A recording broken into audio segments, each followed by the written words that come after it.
ಕೇಳಿದರೆ ಕಾಶಿ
ತಂದೆ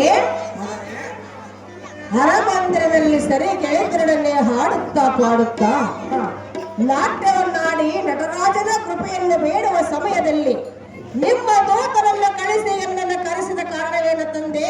ವಿಚಾರ ತಿಳಿಸಿ ಎನ್ನ ಮುಂದೆ. ಎನ್ನ ಮುದ್ದು ಮಗಳಾದರೆ ನೀನು ಶುಚಿ ಕೂತಲಾಗಿ ಮಾಡುವ ಗೌರಿ ಪೂಜೆ, ಅತಿಥಿಗಳ ಉಪಚಾರ, ಅನ್ನದಾನ, ಹಿರಿಯರ ಸೇವೆ, ಮಹಾನ್ ಪಂಡಿತರ ಪ್ರವಚನ ಉಪದೇಶ ಆಲಿಸುವುದು ತಪ್ಪದ ನಡೆಸುತ್ತ ಸೌಖ್ಯದಿಂದಿರುವೆ ಆ ಮಗಳೇ. ಶುಚಿ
ಮಾಮೂದು ಊರಾರಲ್ಲ ಪಾರಲ್ಲ ಅಂತ ಆಡ್ಕೊಂಡಾಗ ಹೆಸರು ಗೊತ್ತಿಲ್ಲ ಪಾಯಪ್ಪ ಗಣಿಕಲ್ಲ ಮಾಯಮ್ಮ ಒಳ್ಳೆ ಜೀವದಲ್ಲ ಪಾಯಮ್ಮ ಮದುವೆ ನೀರು ಹೊರಕನ ಬರ್ತಾನ ಕೇಳಿ ಪಾಂಡವ ವಿಜಯದಲ್ಲಿ ಕೀಚಕನ ಪಾತ್ರ ಮಾಡಿದಂತವರು ಮತ್ತು ರತಿ ಕಲ್ಯಾಣದಲ್ಲಿ ಕೌಂಡಿಕನ ಪಾತ್ರವನ್ನು ಅದ್ಭುತವಾಗಿ ಆಡಿದಂತ ಹನುಮಂತ ಅವರು ಗೀತ ಮಕ್ಕವರಿಗೆ 201 ರೂಪಾಯಿ ಮತ್ತು ಸಾರಥಿ ಪಾತ್ರ ಮಾಡಿದಂತವರಿಗೆ 151 ರೂಪಾಯಿ ಮತ್ತು ತಬಲ ಮಾಸ್ಟರ್ ನಾಗೇಶ್ ಅಣ್ಣವರಿಗೆ 151 ರೂಪಾಯಿಯನ್ನು ಮುಖಾಂತರ ಗಾಯ ಮಾಡಿರ್ತಾರೆ. ಆ ಹನುಮಂತ ಅವರಿಗೆ ನಮ್ಮ ಹೃತ್ಪೂರ್ವಕಗಳು ಅಲ್ಲಿ ಕೂತ್ಕೊಳ್ಳೋಣಮ್ಮ ತಮ್ಮ. ಶ್ರೀಕೆಳ್ಳಿ ಗ್ರಾಮದಲ್ಲಿ ಪಾಂಡು ವಿಜಯ ಹಾಗೂ ರತಿಕಲ್ಯಾಣ ಎಂಬ ಬಯಲಾಟದಲ್ಲಿ ಪಾತ್ರ ಮಾಡಿದಂತಹ ಹನುಮಂತ ರೆಡ್ಡಿ ಇವರು 200 ರೂಪಾಯಿ ಕಾಣಿಕೆ ಕೊಟ್ಟಿದ್ದಾರೆ. ಹಾಗೂ ಮುಂದೆ ಇದೇ ನಾಟಕ ರೇಣುಕಾ ಎಲ್ಲಮ್ಮ ಎಂಬ ಬಯಲಾಟದಲ್ಲಿ ಪರಶುರಾಮನ ಪಾತ್ರ ಮಾಡಲಿದ್ದಾರೆ. ಅವರು 200 ರೂಪಾಯಿ ಕಾಣಿಕೆ ಕೊಟ್ಟಿದ್ದಾರೆ. ಆ ನನ್ನ ತಮ್ಮನಾದ ಹನುಮಂತ ರೆಡ್ಡಿ ಅವರಿಗೆ ಹೃತ್ಪೂರ್ವಕವಾದ ಧನ್ಯವಾದ. ಬಿ ದೊಡ್ಡಯ್ಯ ಇವರು ತಬಲ ಮಾಸ್ಟರ್ ನಾಗೇಶ್ ಅವರಿಗೆ 101 ರೂಪಾಯಿ ಮಾಡಿರ್ತಾರೆ.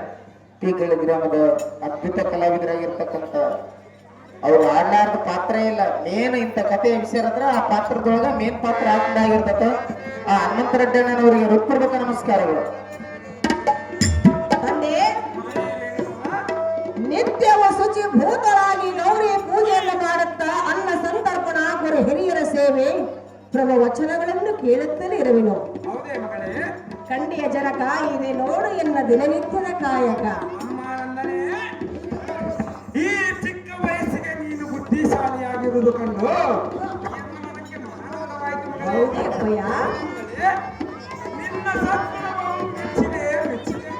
ನಿನ್ನ ಮನ ಬಯಕೆ ಏನಿರುವುದು ಅದನ್ನು ಕೇಳು ತಕ್ಷಣವೇ ನಡೆಸಿಕೊಡುವೆ. ಪ್ರೇಮದಲ್ಲಿ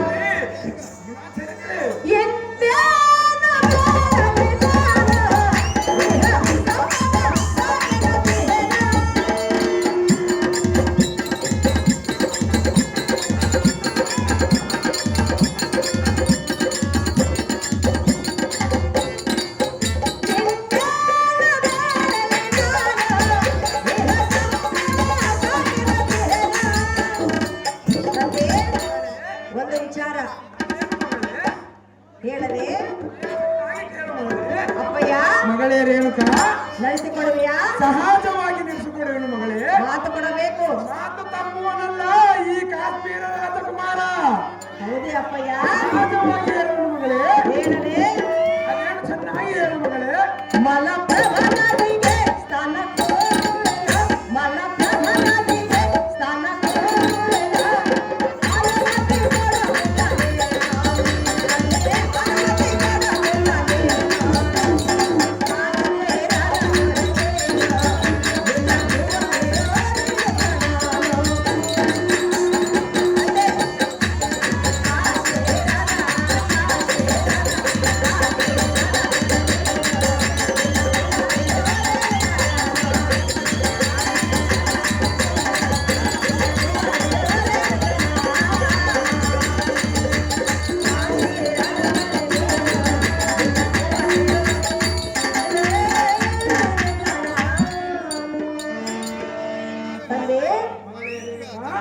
ಕಾಶ್ಮೀರದಲ್ಲಿರುವ ಸಿರಿ ಸಂಪತ್ತೇ ನಮಗೆ ಸಾಕಾಗಿರುವುದು.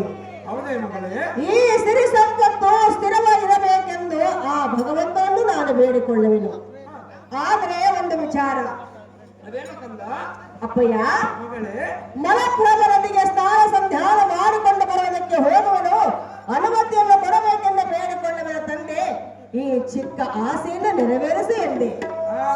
ಎನ್ನ ಪ್ರೀತಿಯ ಮುಖ್ಯ ಮೋಹಕ್ಕೆ ಪಾತ್ರರಾದ ರೇಣುಕಾ, ಜನಕ ಇದೇನು ದೊಡ್ಡ ಮಾತನ್ನು ಎನ್ನ ಕೇಳುವೆ. ನಿನಗೆ ಸಮ್ಮತವಾದ ಕಾರ್ಯವು ನನಗೆ ಸಮ್ಮತವಲ್ಲವೇ? ಹೌದು ಅಪ್ಪಯ್ಯ. ಈಗಲೇ ನೀನು ಮಲಪ್ರಭಾ ನದಿಗೆ ತೆರಳಿ ಸ್ನಾನ ಸಂಧ್ಯಾ ವಂದನೆ